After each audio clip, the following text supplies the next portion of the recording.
Сәлеметсіздер ме 6 сынып оқушылары. Бұл сабақта біз сіздермен English plus 6 Students Book Unit 6 блок тақырыбындағы жаттығулардың жасалу жолымен және жауаптарымен танысып боламыз. Page 75, 75-ші бет. Сабақты бастамас бұрын осы каналға тіркеліп, егер сабақ ұнаса, видеоға лайк басып, достарыңызбен бөлісіп кетуді ұмытпаңыздар. Now, exercise 1. Read the model text and answer the questions. Төмендегі берілген мәтінді оқы және де осы мәтін бойынша мына сұрақтарға жауап беру керек екен. Now let's read and translate the text. Saturday, 15th August. Тамыздың 15-і сенбі екен. I'm going to go on an expedition next Saturday. Келесі сенбіде мен экспедицияға барайын деп жатырмын. We are going to stay in a campsite in the Pyrenees. I am going to take my laptop so I can continue this blog. Біз Пиране түбегіне лагерге барайын деп жатырмыз. Мен өзіммен бірге ноутбугымды аламын, сондықтан мен бұл жаңағы блогты жалғастыра аламын дейді. 22nd August, сенбі, тамыздың 22-сі. Here I'm in my tent. It's hot and sunny and we are staying next to the river. I am going to take lots of photos because the mountains are spectacular. We are going to go kayaking on the river later. Мен дәл қазіргі сәтте шатырдамын. Бұл жақта күн өте ыстық және күн шуақты, және біз өзеннің жағасына тоқтадық дейді. Мен көптеген сурет түсірейін деп жатырмын, себебі мұнда тау көз тоярлық дейді, spectacular. Және де біз қайықпен жүзуге барайын деп жатырмыз, яғни қайықпен жүзудің мына түрі kayaking деп аталады. Кейінірек осы өзенге қайықпен жүзуге барайын деп жатырмыз дейді. Sunday, 23rd August, жексенбі, тамыздың 23-і. This is me in my kayak. We had a fantastic time, but the river was really cold. Мен дәл қазіргі сәтте осы қайықтамын. Біз керемет уақыт өткіздік,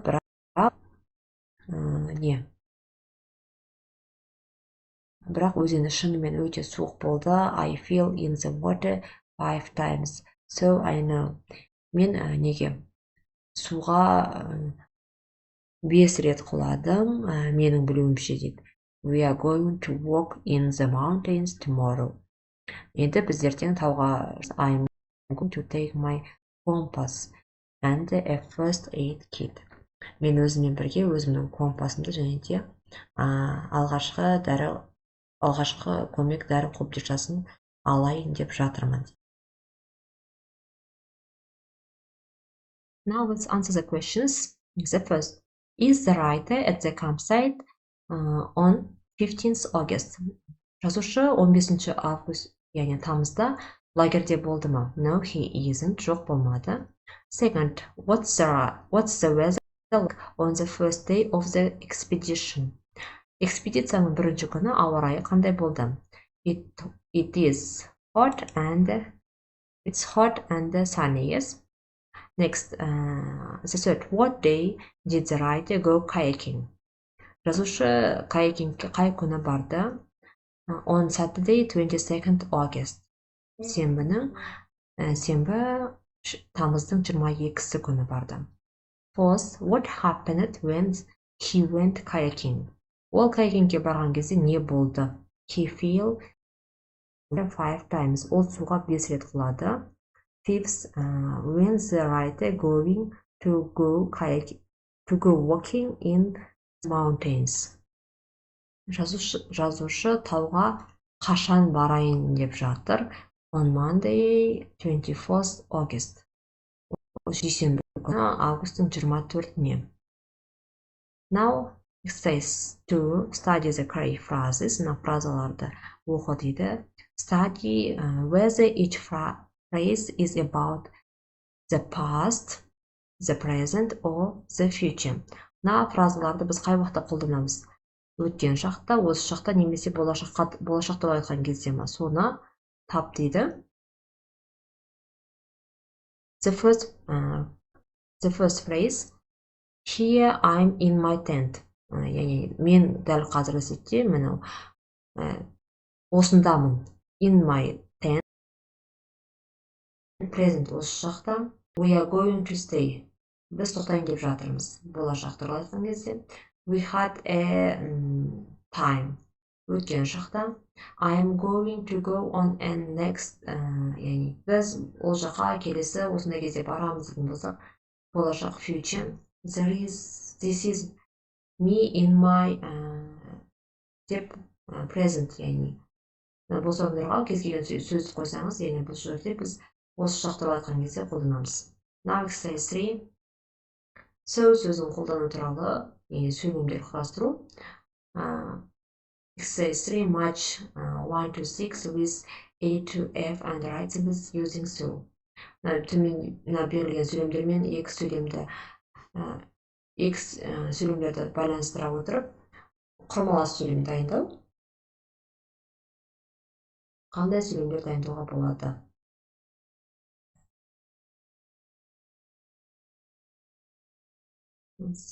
The first. It's rainy, so we are going to wear waterproof clothes. Күн жауапты, сондықтан біз судан қорғайтын киімді киіп алмақшымыз. Second, we haven't got a tent, so we aren't going to go camping.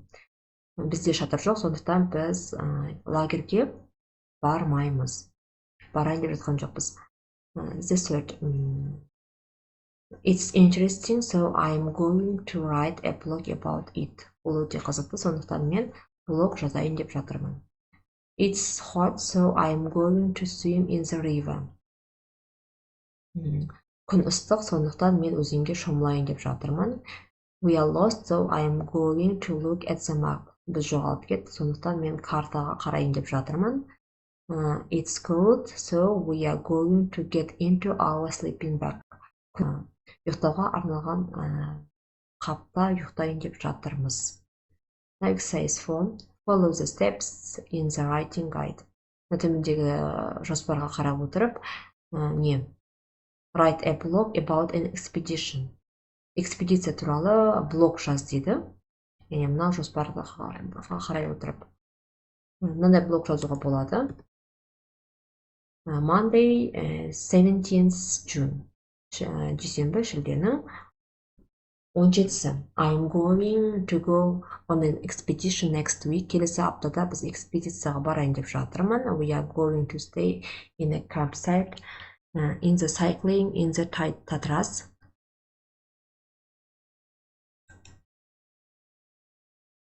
In